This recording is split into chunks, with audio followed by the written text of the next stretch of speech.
Hi ಎಲ್ರಿಗೂ ನಮಸ್ಕಾರ. ವಿಶ್ವಕಪ್ ಗೆದ್ದ ಬೆನ್ನಲ್ಲೇ ಬಿಗ್ ಶಾಕ್ ಹಾರ್ದಿಕ್ ಪಾಂಡ್ಯ ವಿರುದ್ಧ ಎಫ್ಐಆರ್ ದಾಖಲಿಸಲು ದೂರು. ಅಸಲಿ ಕಾರಣವೇನು ಅಂತ ನೋಡೋದಾದ್ರೆ ನೋಡ್ತಾ ಹೋಗೋಣ ಬನ್ನಿ. ಭಾರತ ತಂಡವು ನ್ಯೂಜಿಲೆಂಡ್ ವಿರುದ್ಧ ಗೆದ್ದು ಐತಿಹಾಸಿಕ ಟಿ20 ವಿಶ್ವಕಪ್ ಮುಡಿಗೇರಿಸಿಕೊಂಡ ಬೆನ್ನಲ್ಲೇ ತಂಡದ ಸ್ಟಾರ್ ಆಲ್ರೌಂಡರ್ ಹಾರ್ದಿಕ್ ಪಾಂಡ್ಯ ಸಂಕಷ್ಟಕ್ಕೆ ಸಿಲುಕಿದ್ದಾರೆ. ಅಹಮದಾಬಾದ್ನ ನರೇಂದ್ರ ಮೋದಿ ಕ್ರೀಡಾಂಗಣದಲ್ಲಿ ನಡೆದ ಟಿ20 ವಿಶ್ವಕಪ್ ವಿಜಯೋತ್ಸವದ ವೇಳೆ ರಾಷ್ಟ್ರಧ್ವಜಕ್ಕೆ ಅಪಚಾರ ಎಸಗಿದ್ದಾರೆ ಎಂಬ ಆರೋಪದ ಮೇಲೆ ಅವರ ವಿರುದ್ಧ ಪುಣೆ ಪೊಲೀಸರಿಗೆ ದೂರು ನೀಡಲಾಗಿದೆ ಎಂದು ವರದಿ ಉಲ್ಲೇಖಿಸಿದೆ. ಭಾನುವಾರ ನಡೆದ ರೋಚಕ ಫೈನಲ್ ಪಂದ್ಯದಲ್ಲಿ ಭಾರತ ಜಯಭೇರಿ ಬಾರಿಸಿದ ನಂತರ ಇಡೀ ತಂಡ ಮೈದಾನದಲ್ಲಿ ಸಂಭ್ರಮಿಸಿತ್ತು.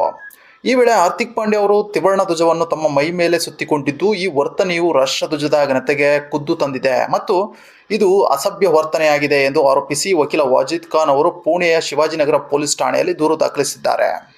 ದೂರಿನಲ್ಲಿ ಏನಿದೆ ಅಂತ ನೋಡೋದಾದ್ರೆ, ವಿಶ್ವಕಪ್ ಗೆದ್ದ ಸಂಭ್ರಮದಲ್ಲಿ ಹಾರ್ದಿಕ್ ಪಾಂಡ್ಯ ರಾಷ್ಟ್ರಧ್ವಜವನ್ನು ಕೇವಲ ಪ್ರದರ್ಶಿಸದೆ ಅದನ್ನು ತಮ್ಮ ದೇಹಕ್ಕೆ ಬಟ್ಟೆಯಂತೆ ಸುತ್ತಕೊಂಡಿದ್ದಾರೆ. ಇದು ಭಾರತೀಯ ಧ್ವಜ ಸಂಹಿತೆಯ ಉಲ್ಲಂಘನೆಯಾಗಿದೆ.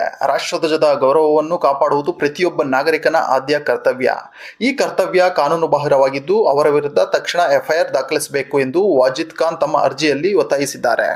ಕಾನೂನು ತಜ್ಞರ ಅಭಿಪ್ರಾಯ, ಭಾರತದ ರಾಷ್ಟ್ರ ಗೌರವಕ್ಕೆ ಅವಮಾನ ತಡೆ ಕಾಯ್ದೆ 1971 ಪ್ರಕಾರ ರಾಷ್ಟ್ರಧ್ವಜವನ್ನು ಸೊಂಟದ ಕೆಳಗೆ ಧರಿಸುವುದು ಅಥವಾ ಬಟ್ಟೆಯಂತೆ ಮೈಮೇಲೆ ಸುತ್ತಕೊಳ್ಳುವುದು ಅಪರಾಧವೆಂದು ಪರಿಗಣಿಸಲ್ಪಡುತ್ತದೆ.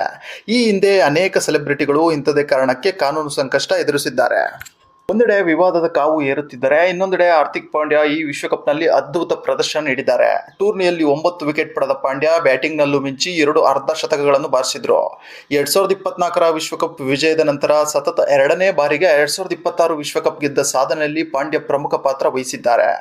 2026ರ ಟಿ20 ವಿಶ್ವಕಪ್ನ ಐಸಿಸಿ ಟೀಮ್ ಆಫ್ ದಿ ಟೂರ್ನಮೆಂಟ್ನಲ್ಲಿ ಸ್ಥಾನ ಪಡೆದ 4 ಭಾರತೀಯರಲ್ಲಿ ಪಾಂಡ್ಯ ಒಬ್ಬರು. ಪಾಂಡ್ಯ ಅವರ ಪ್ರತಿಕ್ರಿಯೆ. ಗೆಲುವಿನ ನಂತರ ಮಾತನಾಡಿದ ಪಾಂಡ್ಯ, 2024ರಲ್ಲಿ ಬಾರ್ಬಡೋಸ್ನಲ್ಲಿ ಗೆದ್ದಾಗ ನನಗೆ ಒಂದು ಭರವಸೆ ನೀಡಿದ್ದೆ. ಯಾವುದೇ ಟೂರ್ನಿ ಆಡಿದರೂ ಭಾರತಕ್ಕಾಗಿ ಟ್ರೋಫಿ ಗೆಲ್ಲುವುದೇ ನನ್ನ ಗುರಿ ಎಂದು. ಈಗ ಅಹಮದಾಬಾದ್ನಲ್ಲಿ ನ್ಯೂಜಿಲೆಂಡ್ ಸೋಲಿಸಿ ಗೆದ್ದಿರುವುದು ನನ್ನ ಹಳೆಯ ನೋವುಗಳಿಗೆ ಮತ್ತು ಸವಾಲುಗಳಿಗೆ ಸಿಕ್ಕ ಪ್ರತಿಫಲ ಎಂದಿದ್ರು. ಆದರೆ ಈಗ ಈ ಹೊಸ ಕಾನೂನು ಸಂಕಷ್ಟ ಅವರ ಗೆಲುವಿನ ಸಂಭ್ರಮಕ್ಕೆ ತಣ್ಣೀರು ಎರಚುವ ಸಾಧ್ಯತೆ ಇದೆ. ವಿಡಿಯೋ ಇಷ್ಟ ಆಗಿದ್ರೆ ಲೈಕ್ ಮಾಡಿ, ನಮ್ಮ ಚಾನಲ್ನ ಸಬ್ಸ್ಕ್ರೈಬ್ ಮಾಡಿ ಅಂತ ಹೇಳ್ತಾ ಥ್ಯಾಂಕ್ ಯು ಸೋ ಮಚ್.